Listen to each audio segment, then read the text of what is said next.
Let f of x equals 2 root x plus 5. Find the inverse. All right. Well, step number 1 in finding the inverse is I don't like f of x, so make it a y. Y equals 2 root x plus 5. Step 2 is swap the x and the y. So x now equals 2 root y plus 5. Now we solve for the new y. Subtract 5, cross u out. X minus 5 equals 2 root y. Let's divide both sides by 2, like that. Cross u out.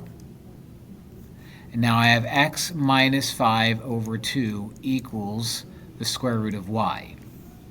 Now we need to get rid of that square root, and we'll do that by squaring both sides. The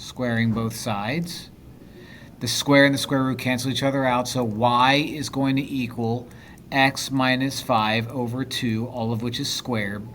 Now you take the y and you've replaced it with the original f of x, but since we've solved it, we make it f inverse of x is going to equal parentheses x minus 5 all over 2, close parentheses, squared. That looks like it's going to be D.